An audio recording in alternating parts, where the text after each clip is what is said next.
Welcome very much. You're very much welcome. Thank you for coming.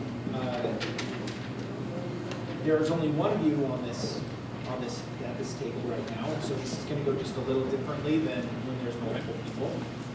I'm Stephen Stubbs. I'm the moderator. Mr. Villani, you will have 1.5 minutes to do an introduction, however you like, and then we're going to go down the panel, and they have 30 seconds to ask a question, and then you have 1 minute to respond to that question. And when we call time, we'll simply move on to the next person in line. Now, we would ask, because this is a panel interview and obviously not a debate, we would ask that nothing be said detrimental about any other candidates in your race. We would appreciate that. So if you would begin with your 1.5 minute introduction, please. All right, thank you. Good afternoon. I appreciate the opportunity to... I'm sorry? You hear me now? All right, thank you. That's not my 2 minutes, is it? Good afternoon. I'm Judge Michael Villani. I'm the presiding judge in Department 17. Prior to taking the bench, I was a practicing attorney for 25 years. I started my career in the district attorney's office for 4 years, prosecuted everything from trespass cases to murder cases. After I left the district attorney's office, I went into private practice, handled personal injury cases, criminal defense, insurance defense matters, and general civil litigation.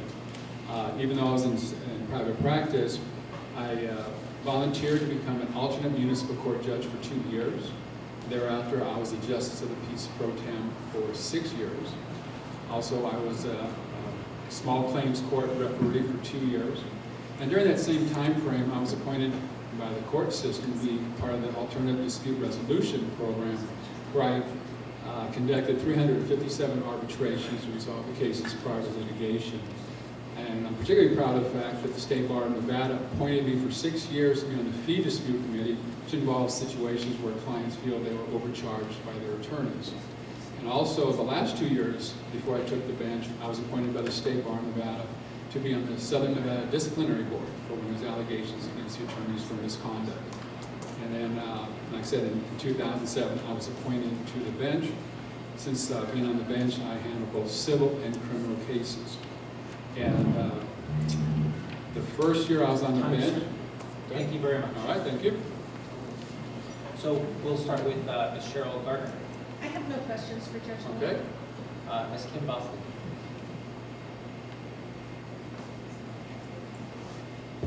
Good afternoon, Judge Villani. Good afternoon. What do you think is the most important or significant challenge facing the courts right now? I'm sorry. What do you think the most significant challenge facing the court, and how do you think that can be addressed? I think the backlog of cases. Civil cases right now, if you file a case, it takes approximately 36 months to go to trial. If there's a criminal case, it's 11.8 months before you get to trial. The problem with that backlog is that if you're a victim of a crime, you have to wait almost a year before that matter is resolved. If you're involved in civil litigation, you're almost waiting a little over 3 years, which means both sides are expending a lot of costs to pursue that litigation and just for you to wait to get a court date. I'm particularly proud of during the last 7 years since I've been on the bench, I've been in the top 5 every single year of conducting jury trials. So I'm doing what I can to decrease the backlog of cases. Thank you. Ms. Karen Steve. Thank you, Mr. Villani, for joining us here today and allowing us to scrutinize you so publicly. In a follow-up to Kim's question, do you have any proposed solutions for the backlog and for how long it takes to go to trial? Well, the solution is to encourage the attorneys, whether it's criminal or civil cases, to be prepared so you can go to trial so you don't have so many continuances. Also, it's up to the judges to push the attorneys to get ready and tell them, we're going to go to trial. We're not going to keep having continuances. And in my courtroom, when people come into court for various hearings, I always inquire is whether or not there's other discovery matters that are outstanding which would cause the matter to be continued. And so I think I run a very tight ship, and I discourage continuances for just frivolous reasons, and also just to delay the case. That, like I said, it just hurts the litigants, whether you're a victim of a crime or you have a civil case. Thank you. Thank you. Thank you. Ms. Babin.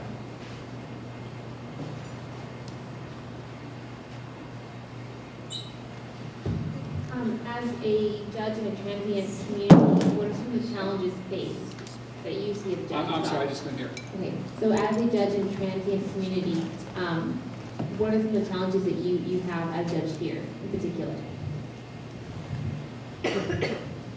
The transient nature of the cases probably would apply more to criminal cases, because if you don't live here, you can still hire, in the civil case, you can still hire an attorney and they'll pursue your case for you.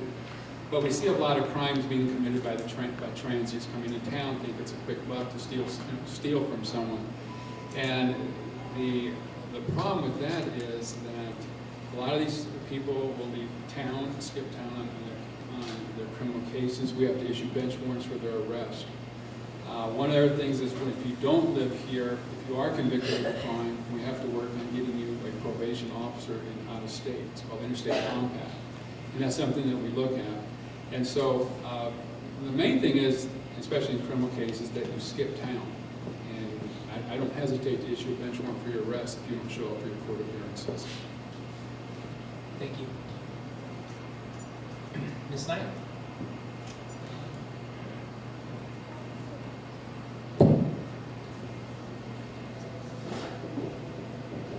My question for you is when you're talking about reducing the time, for some civil cases, there's mandatory arbitration, and then spent trials. Is that process, you don't think that process has reduced time for a lot of the bigger cases? Or if so, do you think there is something that's wrong with this new stepping program that they've implemented? I don't know how long it's been though. I'm sorry, I missed the last part of the I question. don't know how long it's since they implemented, so I don't really, but is that process not working, or is it slowly working, or should there be changes? I think it's slow. It's working to a certain extent, but it is slowly working. But I think the key is for all judges on the bench to push the attorneys to get ready for trial. I think the first knee-jerk reaction is you want a continuance for the case. And when I see various motions in my courtroom, either on civil, well, in particular civil cases, I always inquire from the attorneys as to whether or not they should go to a mandatory settlement conference. I was part of the ADR program, Attorney Dispute Resolution, which is arbitration. There's other avenues to resolve the cases besides mandatory settlement conferences where a judge that's not hearing the case will volunteer to hear your case. There's private arbitrations, mediations that can help to reduce the backlog of cases. And I think if we all encourage the parties to go through less expensive means that we can, such as mediation arbitration, we can decrease the backlog of cases. But again, I go back to the fact that as a judge, you have to push the attorneys that we're not going to have a continuance. Get ready for your case. Time. Thank you. What are the pros and cons of going to the bench as compared to practicing law? Pros and cons of being on the bench. Well, sometimes it's frustrating to sit there and watch some inexperienced attorneys present their case. I feel bad for the clients because they have an inexperienced attorney. I really do. Like, I think, why aren't you objecting right now? Because I would sustain it if you would object. But as a judge, you cannot get involved in someone else's case. You have to hear the matter. That's the one, I guess, frustrating thing is being on the bench to watch inexperienced attorneys. But it's a great experience when you have two very well-trained, seasoned attorneys trying the case. It's very refreshing for a judge to see that.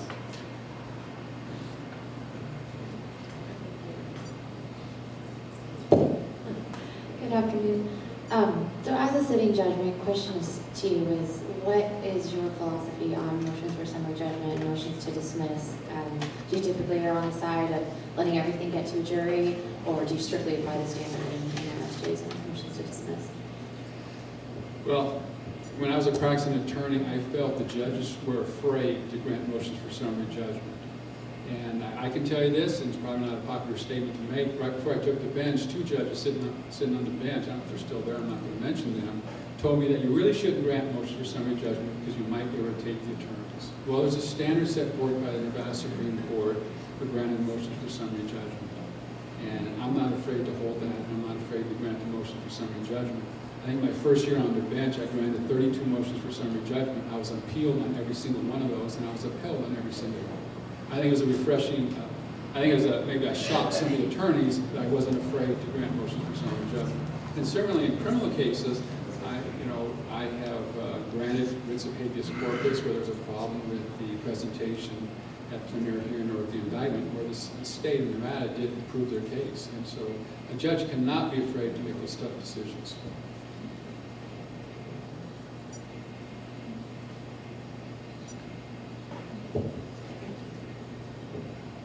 I think it's called on seeing another tape.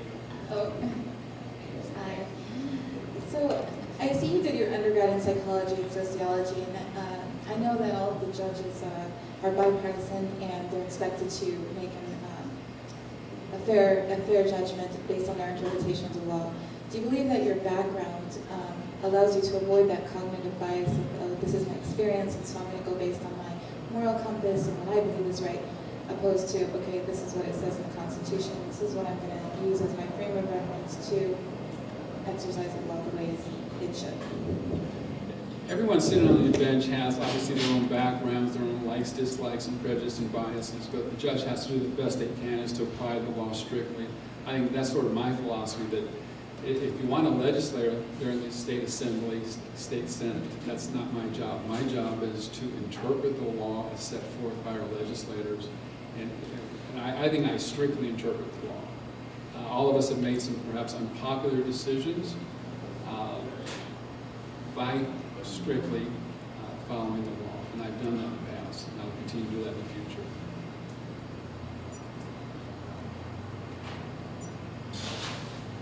Good afternoon, Judge.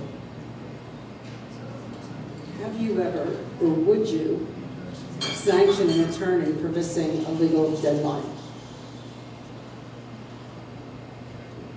It's not uncommon for an attorney to file pleadings late.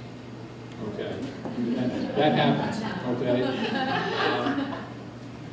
or also not uncommon for sometimes attorneys to miss their court appearances. If I do impose sanction in those situations, I would, the sanction would be the attorney's fees for the other side, because they had to show up in court. They had to, most importantly, had to charge their client for being there for an hour, hour and a half. And so, if you miss the court appearance without a very good reason, I will impose sanctions, typically an hour of the other attorney's time for doing that. As filing pleadings, like I said, unfortunately, it's a common experience that attorneys file them late. If the other side does not have ample opportunity to respond appropriately, then we'll have to continue the hearing.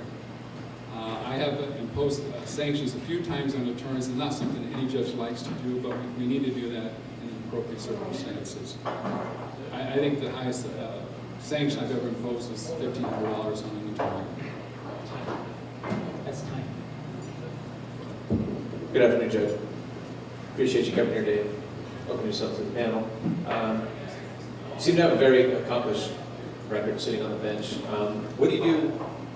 You know, I know you're really busy with your schedule on the bench, but what do you do off the bench in terms of connecting with your community and helping out those who aren't as fortunate to be able to be in a better position they are in life? How are you helping out with the community in general? My wife's a school teacher, so she's always involved in functions regarding school-age kids. I assist her in those activities. And for the last 2 years, I've been involved in the Marty Hennessy Tennis Foundation program that assists kids, at-risk kids, to get them into tennis. And part of the program is encourages the children to stay in school, and the program provides them with mentors, tutors. The program now, for all the kids in the program, they're at a 3.7 grade point average. And so I'm very proud of that. And over 40 people have received tennis scholarships from schools from Georgetown, Harvard, North Carolina State, etc. The slogan of the program is keep the kids on the court, out of court. And so that's what we do. Also, I have volunteered to work with Judge Boyd, Judge Compton from juvenile court, where I have court watch program. Probably twice a month, an attorney will bring in a child with their parents to watch. Time? That is time. Okay, I'm sorry. I'll tell you later. I'll tell you later. Thank you.